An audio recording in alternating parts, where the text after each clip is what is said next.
Welcome to this short tutorial on evaluating the resources you find for your research papers and/or projects.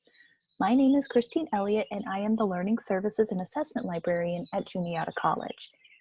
We have already published short videos on how to find sources using Eagle Search and specific databases. Those videos are linked in the description below, as well as the address to the Juniata College homepage. Let's jump into evaluating resources.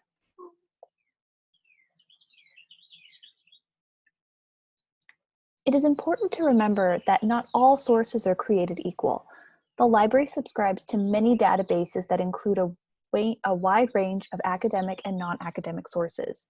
You'll come across many peer-reviewed articles, but you'll also find non-peer-reviewed materials such as newspapers and popular magazines. That being said, evaluating a source goes deeper than identifying an item as academic or non-academic. You'll come across many review articles published in peer-reviewed publications that are simply book reviews or article reviews.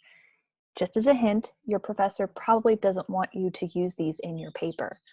You'll also find that many non-peer-reviewed sources can create relevant perspectives that strengthens your paper. A revealing newspaper interview or a blog post by someone who experienced a certain event and wants to share their story, or even a photograph, could be a great source. It's all about the content of your source and how it enriches your paper and either supports or challenges your views. So how do you figure out if a source works for you? Librarians have developed an evaluation rubric called the CRAP test. This directs you to evaluate a source based on 5 criteria. There's currency, where you ask yourself, when was the information published and why is this important? If you're looking for more recent publications on a current event, newer sources are more important. But if you're completing historical research, you may be more interested in sources that are much older. There's also relevance. Who is the intended audience and is the information appropriate to your needs? Authority. What is the author's background? Does he have enough relevant experience to assure you that the information is reliable? There is accuracy. Is the information supported by evidence like quotes or cited resources? And lastly, you want to look at an item's purpose. Does the information aim to inform or persuade? Is the information based on fact or opinion?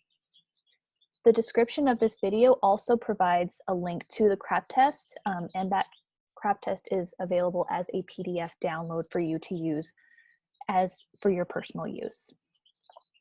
So another helpful tip for you should be, how do I know if an article is peer-reviewed or not? How do I identify that? And I'm going to go ahead and direct you to go to our library's website, which is libguides.juniata.edu. And we're going to do an example search. So I'm going to do a quick search for Alice in Wonderland. And let's see what articles we can find. So once you use our library's homepage from your home, you will use the Open Athens login, and you will provide your Juniata credentials. Once you've submitted your Juniata credentials, all of the resources available to you will pop up. So I'm going to look for an academic journal relating to Alice in Wonderland. And let's say I want to use a unicorn in Alice in Wonderland syndrome. So how do I identify if this particular article is a peer-reviewed source? Yes, I can see the entire article. I can see the information here on how to cite it, but how do I identify the peer-reviewed aspect? To find out if an item is peer-reviewed, you want to look at the source. This article, A Unicorn in Alice in Wonderland Syndrome, was published in the World Journal of Nuclear Medicine.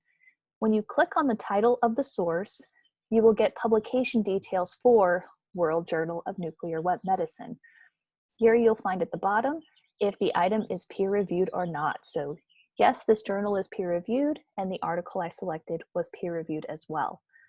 If you find that you're unable to access this page, you can also do a quick online search for the World Journal of Nuclear Medicine. So let's do that really quick.